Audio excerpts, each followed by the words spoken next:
Indiana completing the impossible dream, 16-0, national champions, the Curt Cignetti experience in full effect. It's a Disney movie in real life. But in the middle of a broken college football landscape comes the best story, I would argue, in my lifetime, not only in college football, but maybe in college athletics. But if Marty McFly came to the future, went back to 1985 and told Doc Brown that Indiana won a national championship undefeated. Great Scott, I can't believe, but did Bobby Knight do it again? You'd be like, no, Bobby Knight's dead. Who's Indiana's coach now? I'm not talking about basketball, Doc.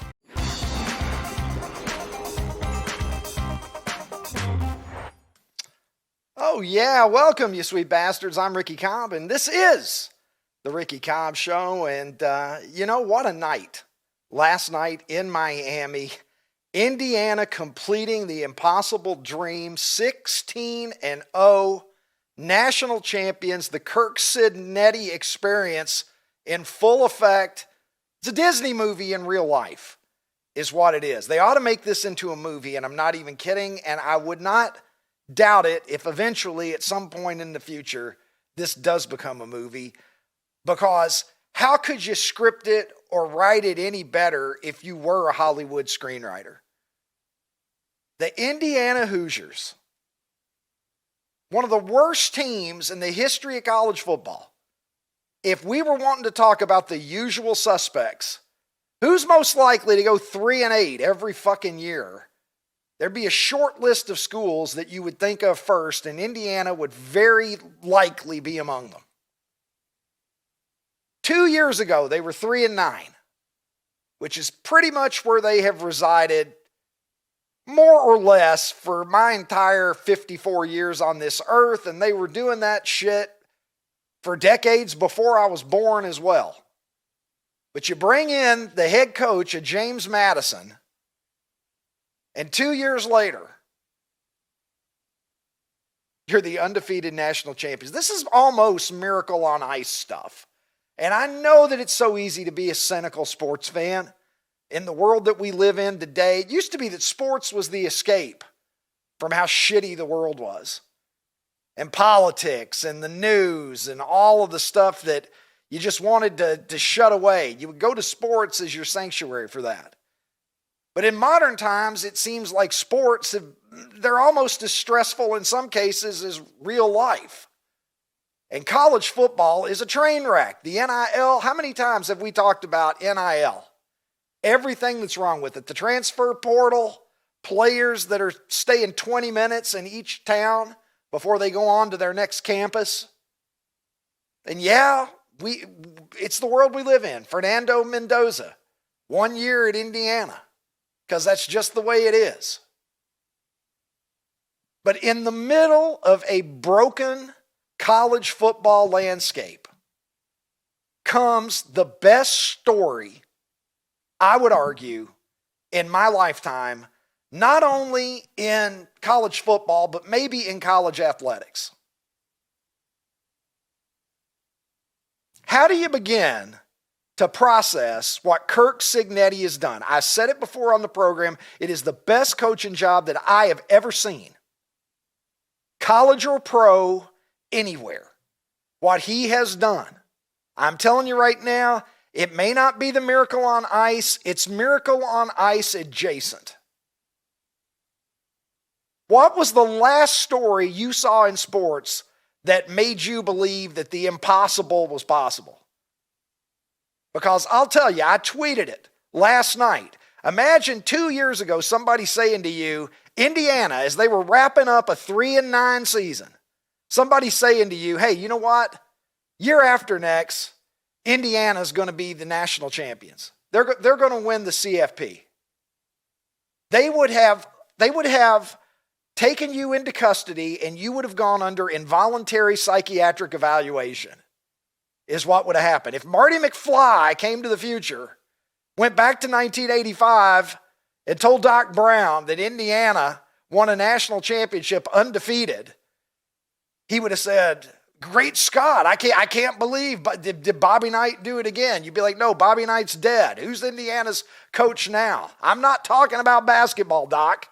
Indiana, the last undefeated college basketball champions 50 years ago. What a way to celebrate that 50 years later here in 2026.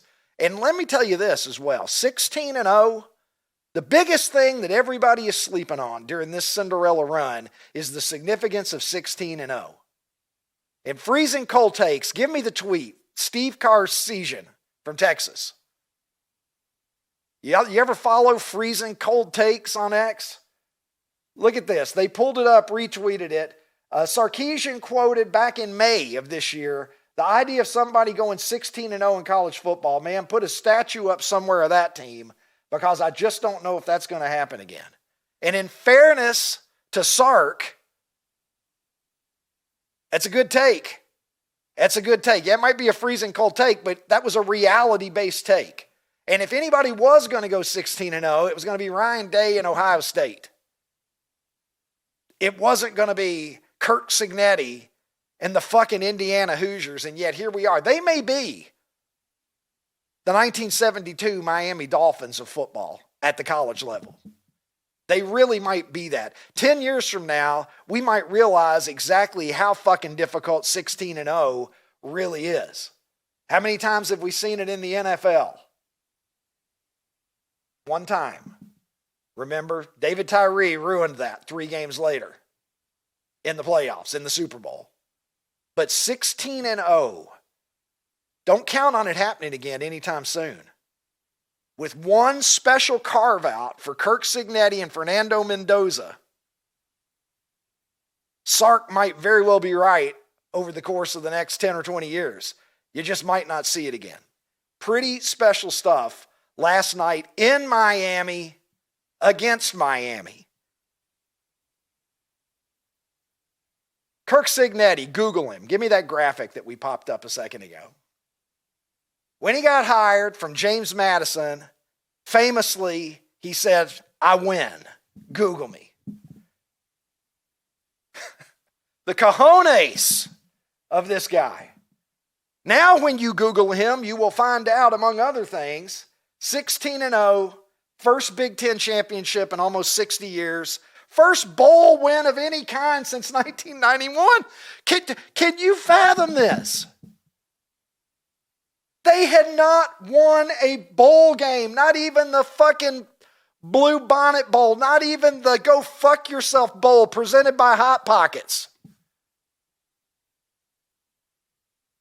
That's a good bowl. Nothing in 35 years. Nothing like seeing a couple of 6-6 teams squaring off in the Go Fuck Yourself Bowl presented by Hot Pockets, Ron. At least I think that it's still sponsored by Hot Picks. It may be sponsored by Tampax now. I'm not sure. They're changing sponsors all the time. 27-2. Is he a warlock? How do you walk into Bloomington, Indiana? This is like Shohei Ohtani shit sometimes, where I just take people and I say, hey, listen, let's pause for a minute and reflect on what Shohei Ohtani is doing. Let's not take this for granted. And I feel the same way about this Indiana team and Curt Cignetti. 27-2, immediately turning around an Indiana team that was already at the bottom of the barrel where they have resided. They received their mail at the bottom of the barrel. Immediately, 27-2, 2-time AP Coach of the Year, 2-time Big Ten Coach of the Year, 2-time Walter Camp Coach of the Year. When you Google Curt Cignetti, you will find out that he was, in fact, no lies detected when he said, I win. Because it's all that he does, and he has done it under the most difficult circumstances. And he has done it a lot of the time without a smile on his face. We finally got a big smile last night. I think that's the first time that I really realized what Curt Cignetti looks like when he smiled. Okay, he smiled after they won some of their games on the way to this. But the relief just to see the guy smile as he was anticipating that post-game beer. Because the intensity, did you see when they blocked the punt for the touchdown last night? They cut to Cignetti on the sideline. He's just over there just looking like he wants to talk to the manager. or maybe he is the manager who's about ready to unleash on some Karen at AutoZone. As people have said, he looks like the guy down at AutoZone. Look at him. He looks like the substitute teacher that you didn't want, is what he looks like. I tweeted this out last night. I was just looking at him and I'm like, what is his vibe? And I finally decided. He looks like that substitute teacher that comes in and actually makes you work. Remember those? Remember, usually having a sub was party time. But remember when you would get that sub? You get, oh shit, it's Mr. Cignetti. And you know that he's going to make you work harder than your regular teacher made you work. And then sometime down the road, about 20 years later, when you're an adult and it's real life, you look back and you think, God, Mr. Cignetti might have been the best teacher I ever had. I actually kind of wish that he'd been my regular teacher. I might know more now if I had had him. And after the game, a little bit of emotion from the man, reflecting back on his late father, who's a college football Hall of Famer, coach himself. He comes from a coaching tree within his own family. Let's listen to what Curt Cignetti had to say as he was thinking about his reflections upon his late father and what he means to him. I thought about him after the game when I stuck my two fingers in the air, and then Big Ten Network asked me about him, and I said, oh, you want me to get all choked up, right? When we went from FCS to FBS in the Sun Belt, our first game, he was in a coma. And we beat that FBS team 48-10 in the opener. And my family told me in the hospital that we'd won 48-10, and they said he smiled. And then we had a great win against Appalachia State the week after he died down there after they beat A&M. We were down 28-3 in the second quarter, came back and won. So hopefully he was watching today. He was a great role model. I was very blessed to have a father like that. Curt Cignetti's not going to be down 28-3 to Appalachian State again anytime soon. I can promise you that. Unbelievable. He takes his place among the greatest coaches in the history of college football. Let's just say football, period. I mean, has anybody ever come on the scene in their mid-60s like this and just ascended to among the greats instantly? He's microwaved himself into the conversation of the greatest coaches that we've ever seen in the game, and I do not think that I am showering him with unnecessary superlatives because he earned it, and his team earned it. This is the single greatest turnaround I have ever seen in sports at any level, anywhere, and if you're a sports fan who loves sports for the reasons that we love sports, every once in a while, sports reminds you of what is possible. Most of the time, it's disappointment. I was disappointed when my Chicago Bears lost to the Rams on Sunday night. We almost had the storybook ended in the divisional round of the playoffs with Caleb Williams. Didn't quite get there. Sports builds you up, and more often than not, it knocks you down. It breaks your heart. It's been said that baseball breaks your heart. That's what it's designed to do. I think it was A. Bartlett Giamatti who said something to that effect. I'm paraphrasing. But way more often than not, as a sports fan, when your hopes are up, they get dashed. It's just the way it is. Ronnie T-shirts, super fan of Ohio State. Ohio State, the most successful program in college football in recent years. And still, more often than not, at the end of the day, Ronnie goes home disappointed because that's just the nature of sports. Even when you are a fan of the elite of the elite, that's how it is. Ron, you are not just an Ohio State fan, but being an Ohio State fan means that you have consumed a ton of Big Ten football over the course of your life. You are not just familiar with Ohio State, you're familiar with all the teams they play every year and their histories and everything about it. Could you ever have imagined from the time that you were walking the campus in Columbus to 2 years ago, could you ever have fathomed, and I know you couldn't have foreseen, and you made some very good points the other day about the NIL era and how that allowed an environment for this to be possible. And you're absolutely right about that. But could you have ever foreseen a day in which we would be sitting here talking about a 16-0 national champion Indiana team that not only did that, but it wasn't a program that got built brick by brick over a decade. 2 years ago, they were terrible. And now here we are. What are your reflections on it after watching last night? All right, so I got a number of things here. You stole a little bit of what I was going to say. I absolutely refuse to put an asterisk on this, but I do want to say that I think we have to have a pre-NIL transfer portal era and a NIL transfer portal era, because there is no chance that Cignetti could have done this at Indiana 5 years ago, because he would have become the new coach and he would have just had to deal with the players that were on that team. The rules have changed and he did it better than anybody. So props to him, props to Indiana, but I'm not going to be so fast to say this is the greatest coaching job of all time. He just happened to look at the landscape, look at the new rules, and he did it better than anybody else. But back to your question about Indiana, at this point, I mentioned on the show last week, Texas Tech bought their way into the playoffs. Indiana, they're there now. I do think it's possible if you get the right boosters and you get the right AD. I think anything's possible now. But Indiana, if you just think about it in the big picture, I always love to tell this story that I've heard. And I know it's a true story because I've actually heard him say it, I think it was 1977. Indiana was playing at Ohio State and Indiana got up 7-0. And Lee Corso, and this is Lee Corso, this is where I heard the story. Lee Corso took a timeout in the first quarter. And people were like, why did you take a timeout?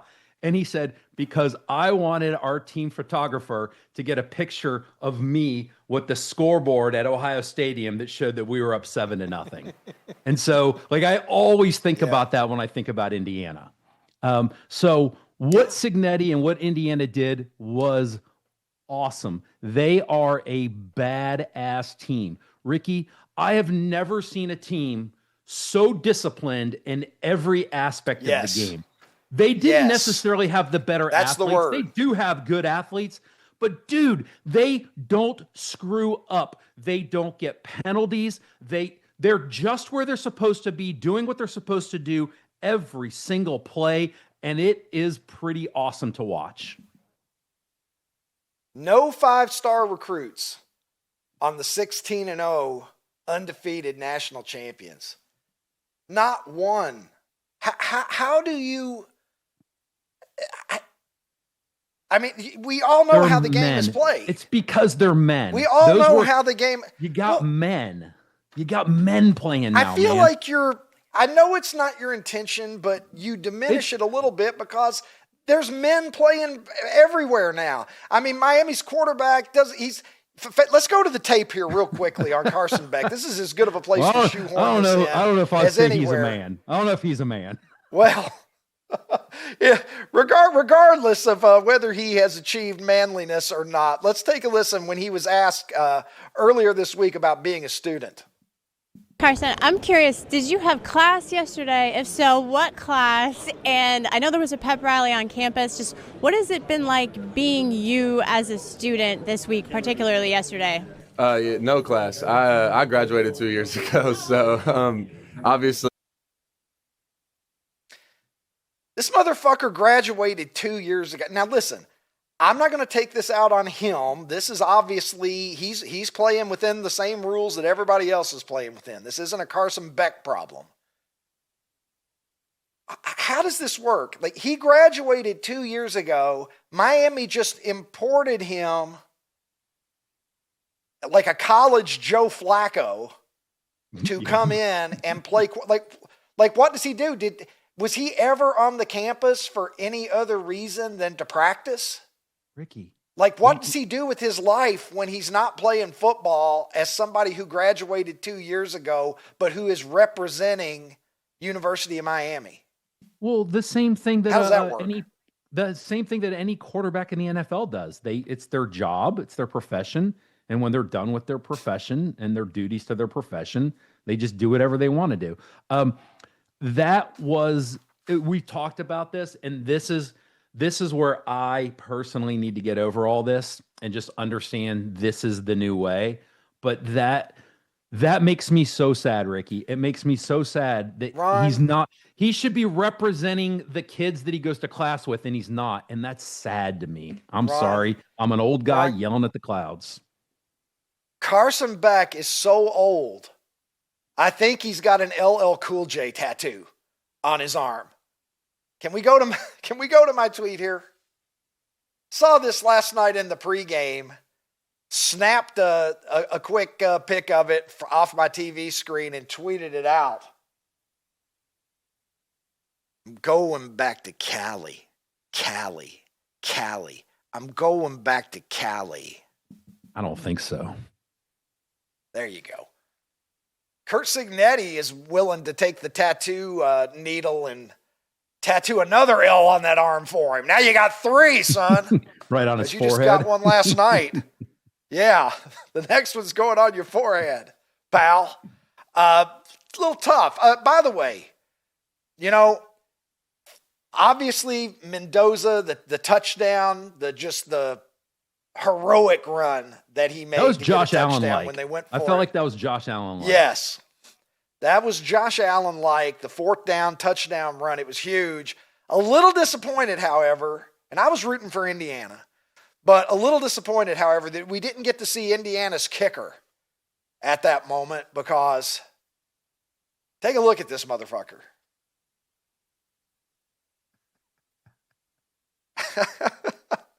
I tweeted it. It's pretty clear. I just saw it. It's, I think everybody that looked at the picture realized something close to this. Pretty clearly drives a Camaro and dates a girl named Mindy. There's no question about it. And he stuffed kids in lockers when he was in high school. Like that is, he has stuffed so many kids in lockers. He's got it. He has his like, even when he was in high school, he had a little refrigerator up in his bedroom that had beer in it. Like, and his parents were like, that's okay. Yes. No biggie. Like, just do that guy. Absolutely. Absolutely. He's gonna go out and start working for the city because it's money in his pocket, like Wooderson. I'll tell you right now, I'm just glad that kid got to be a part of this thing or whatever. That's sort of like the cherry on top of the sundae, is that motherfucker was a component of maybe the greatest college football season that I've ever seen. I'm not saying they're the greatest college football team. I'm just saying when you look at it from narrative, unlikeliness, just coolness. Mendoza's Cignetti's such a cool customer, and he's got the swagger, and he manages to have the swagger and still be likable, in my opinion. And then you've got Mendoza, who just seems like this. I'll die for my team. I'll die for my team. Kid. That's a good T-shirt idea, I think. There's some debate about that. Let's put one in the store. I will tell you. I think that's a fine idea. See what happens. Did you see? He's a sincere Did you see the kid, other news? Good kid.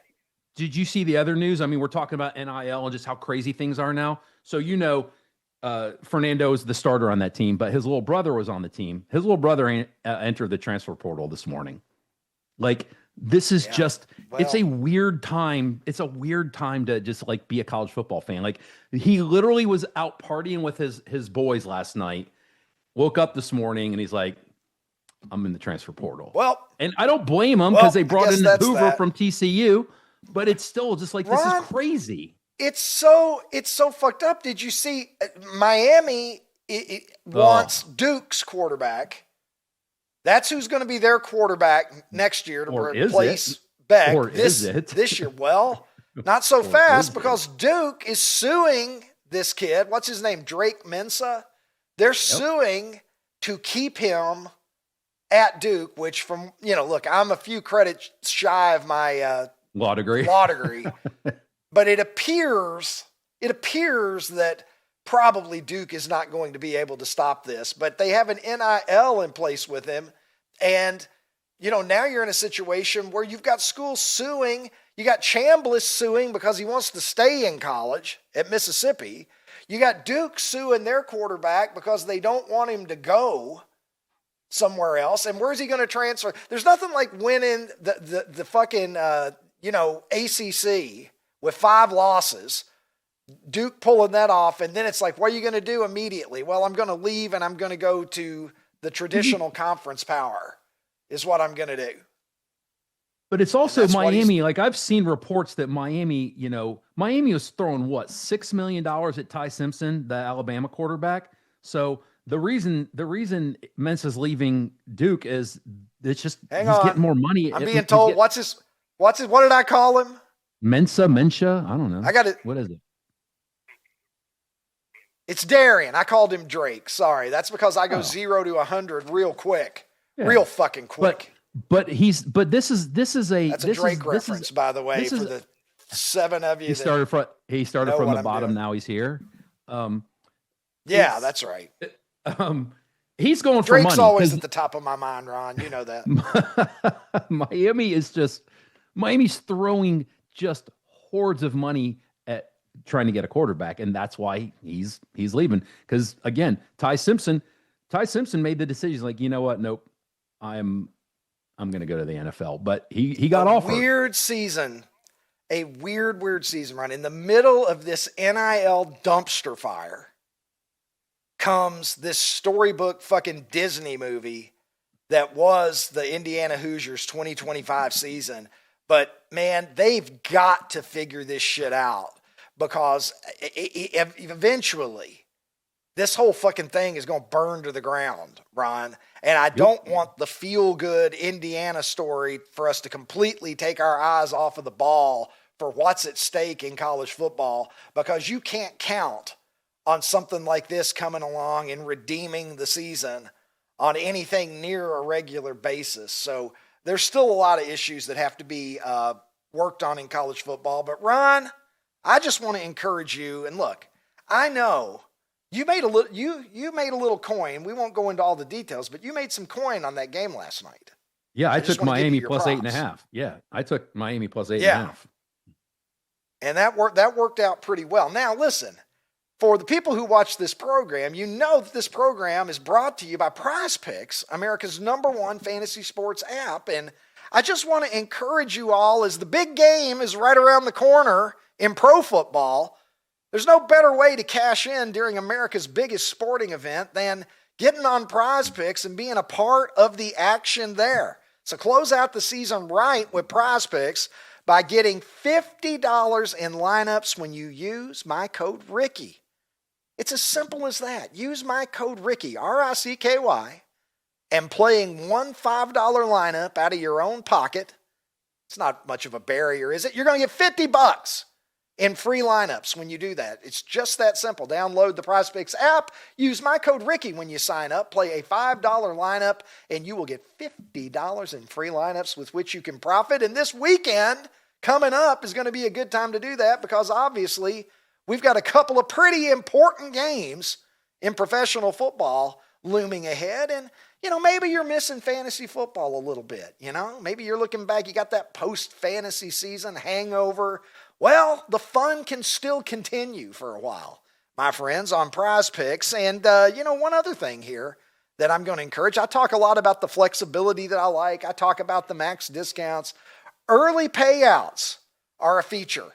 Your player gets off to a hot start. You got the option to cash out before the game is even over. Where else are you going to get that kind of latitude? So get in there, sign up, take advantage of the $50 in free lineups that are available to you at PrizePicks, America's #1 fantasy sports app, and the place where it's always good to be right. If you like what we're talking about, get in and like, comment, and subscribe. But most of all, subscribe to the Ricky Cobb Show on YouTube. Won't you just click that subscribe button? There's no commitment.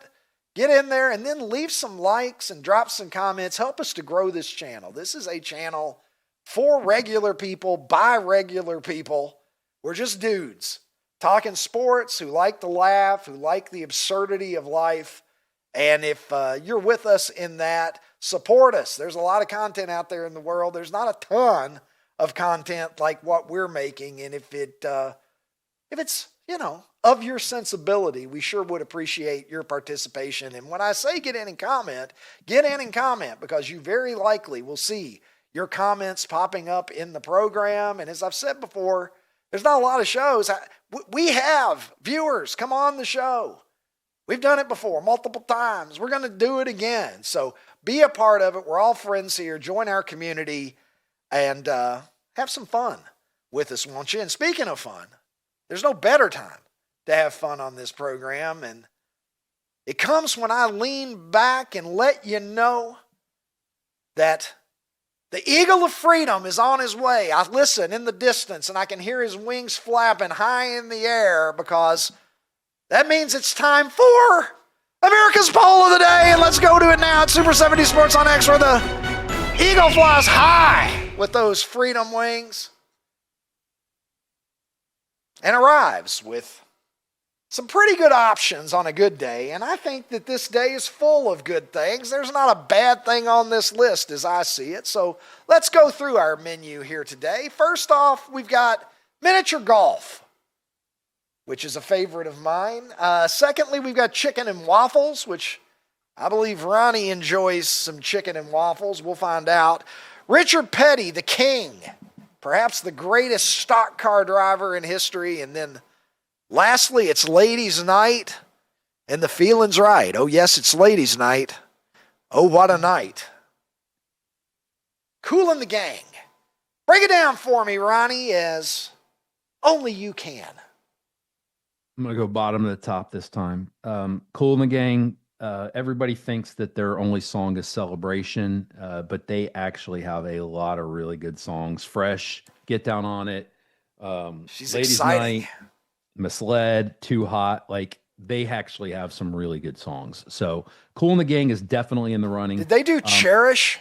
Is Cherish theirs as well? It Ron, I certainly believe is. it is. It was on the Emergency Yeah. album in 1984. Oh, how about Emergency itself? Oh, as a yeah, single? you're right. Yeah.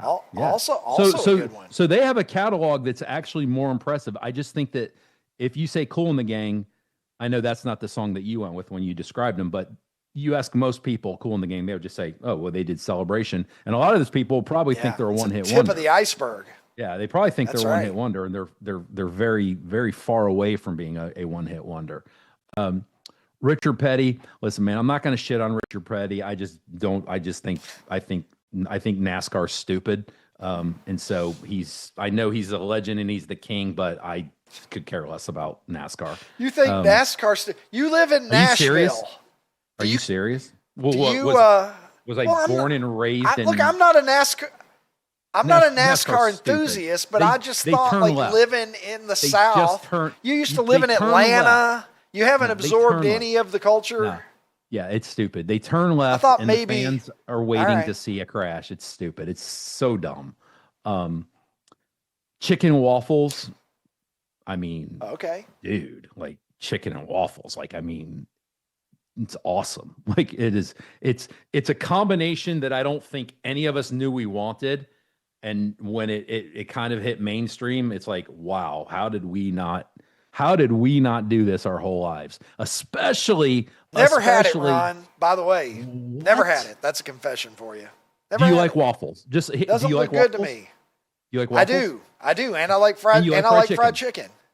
Oh, Ricky. I do, but oh, it just Ricky. doesn't seem like it would go good together. Oh, Ricky. You're the Ricky, peanut Ricky, butter Ricky. and jelly cheeseburger guy, motherfucker. No, that's your girlfriend. I tried that, just said and that it sounds tasted okay. And that I said it tasted sounds like okay. peanut butter and jelly and Yeah. a burger. It was as bad as Hey. it sounded. Hey, Ricky's girlfriend, I'm looking at you right now because I know you're going to watch this. Take Ricky someplace for chicken and waffles. Thank you. I mean, miniature golf? I mean, you could have put almost anything else on here and it wasn't going to win. Miniature golf is going to win this thing in a landslide because miniature golf it's the best. It's the one sport that a kid can beat me. My wife, Lori, can't beat me in any sports, but she can beat me in miniature golf. So I like the fact that it's not just a given that I'm going to go out with my family and I'm going to win. I like the competition.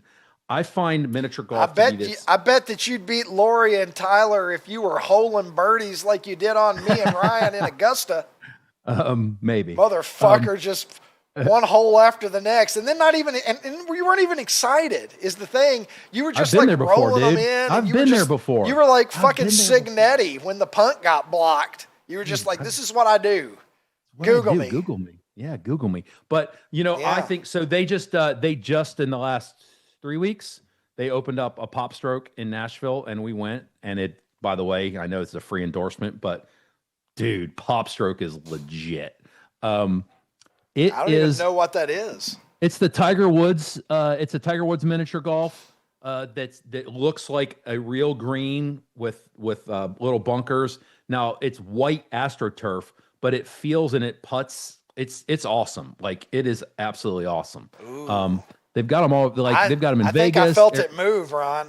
I'll text you. Yeah, dude. I'll text you some pictures. It's amazing. I felt it move when you said that. But to wrap this up, I think miniature golf is the absolute perfect combination of relaxing and competitive all at the same time. It's the perfect. That's the best take sport. you've ever had. That's the best sport. take you've ever had in the history of the program. You couldn't possibly be more right. As you know, maybe my favorite recreational activity with my 15-year-old and 17-year-old daughter is miniature golf. And they love it as much as I do. We go and we play miniature golf, and they're good. And they've both beaten me, and I'm good. And, we go out there and we take it seriously. I mean, we're there to have fun, but, we're there trying to shoot a good score too. They get disgusted when they see like teenagers playing, just goofing around, hitting the ball before their last putt stopped rolling and stuff. They just shake their head like you are right now. That should make you a proud dad. That should make you a proud dad. Yeah. That's how they react to that. It's a game of skill. It's a game of skill. It's a fun game. It's a great game for just shooting the shit and talking. And they're usually playing good music over the speakers. Miniature golf, I'll tell you right now, it's the best. It's the best. Can't wait for the next time that you and I get to play miniature golf together, Ron. Chicken and waffles, I'll give it a go. I'll report back to you at some point with my thoughts on that. Richard Petty, look, all kidding aside, I couldn't give a shit less about any form of auto racing. Quite frankly, it's just, Same. I don't know why people you drive around in circles all day and then they stop and everybody gets closer to each other again. It's Maybe like, you wreck. It's like driving your car. Well, there are the people who watch it waiting for calamity and then cooling the gang. So for me, this is going to come down to miniature golf and cooling the gang probably. And it's not even close. Right. It's not even close. I have never voted for anything more enthusiastically in the history of this segment than miniature golf. But, as always, let's see what the public has to say about it. 3,700 votes in here as of a couple of hours ago as we tape this, Ron. We'll find out. Not even close. Look at that. It's going to punch its ticket to the Why Not tournament is what's going to happen, Ron. And it could make a run. I'm saying Petty's a Sweet in second 16 place. run is very possible. That shocks me that Petty's he in hated second that. place. He's gonna be bumping miniature golf from behind. He's drafted. He's far behind miniature golf. He's actually not drafting it. Three-way tie. Trading paint, baby. Right there. Three-way tie for second place functionally. We don't know what's going to happen there, but I'm glad to see the good sense and wisdom and judgment of my followers coming through once again today with miniature golf. Well, Ron, we just had a high point there with the America's Poll of the Day, and now I don't know what I'm going to get. Forrest Gump's mama said that life was like a box of chocolates, and it's much the same way every time that I tilt my head slightly, look into the camera quizzically, and ask the simple question, what the fuck, Ron?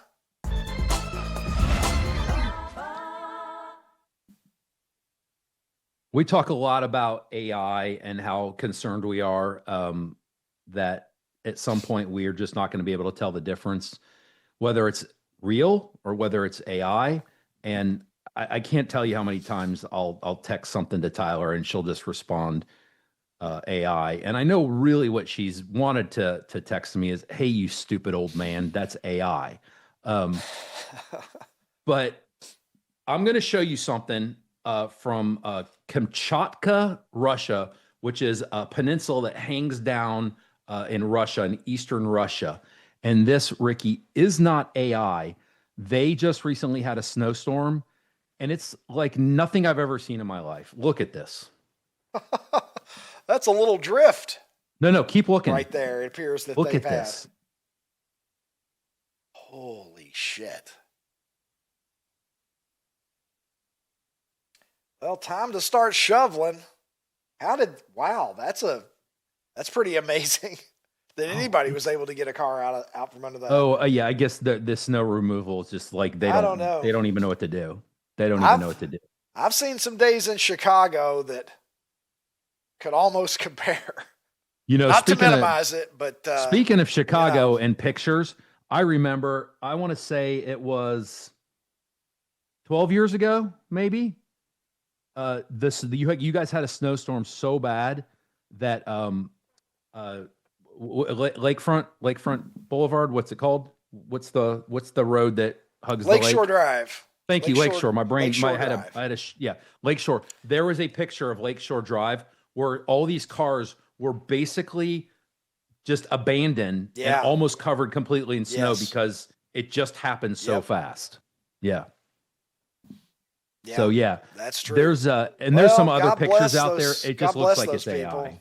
Yeah, crazy, man, crazy. That's why you got to park in the garage, motherfucker. That's what I say. I know how much you crave stories about penises, so I made sure that we're starting Ron, off. do you realize, like, you came very close to saying, "I know how much you crave penis." You came like really disturbingly close to saying that. What you heard. It's what you Ron, wanted to hear. I'm telling you right now, you and me talk more about. We're the penis show. I'm just going to say this segment. We're the penis guys. This segment's getting a little gay. Is all I'm saying. Ron. Not we that talk there's about anything wrong with that. more than. Not that there's anything wrong with that. We talk about penis more than. So John. I know, but you look at the name of this segment, it's called What the Fuck Ron, and in almost every story I give you about a penis, your reaction is what the fuck, Ron? Right? So I mean it fits. Winter Olympics are coming up, right? Bring me that penis content, Ronnie. The public wants it. Yes, they are. The penis content you cannot get anywhere else, right here on the Ricky Cobb Show. That's right. Like, comment, and subscribe for more penis content right here on the Ricky Cobb Show. So the Winter Olympics are about to start in 2.5 weeks in Milan. And one of my favorite events is ski jumping. I've just always loved ski jumping. And this is reportedly, so there's no confirmation on this, but a lot of times where there's smoke, there's fire. Reportedly, male ski jumpers are manipulating their genitals, the size of their genitals, in order to increase their ability to fly farther. And it's not what you think. They want to be more aerodynamic, so you think, they're trying to make them smaller, which if they were doing that, I, of course, could be the greatest ski jumper in the history of the world. But what they're doing is at some point before the season, they do a full body scan of these guys, and that kind of tells them what size ski jump suit that they should be wearing. Well, they're saying that some of these guys are making their penises way bigger than they actually are so that they can get a bigger suit, because if they have a bigger suit, the physics behind that helps with lift and lets them jump farther. So when they're getting ready to do this full body scan, they're injecting some hyaluronic acid or something that I guess temporarily makes your penis bigger. And so this is the scandal, or as it's called, Penisgate, that we're dealing with in these upcoming Olympics, potentially. How long does it make your penis bigger? Is this a product that like everybody would want to know about? Did you just get a text from your girlfriend? She's like, ask him how long. Ask him how long. Well, that's fucking. So how much bigger does it make your, like, what's happening? Is their penis like is it turning into Matt Khalil's penis? Is it like 3 Coke cans? Well, my initial... that motherfucker would get the best ski jumping suit ever, apparently, if we're to believe his ex-wife. Well, it's funny, you thought that, but I thought one of our original penis stories, which was back with the pole vaulter that knocked the bar off the pole because his penis hit it, because his penis was too big. So yeah, again... A legend, that guy. A legend. So again... Penis gate. Well, tune into the Olympics, see if it works or not.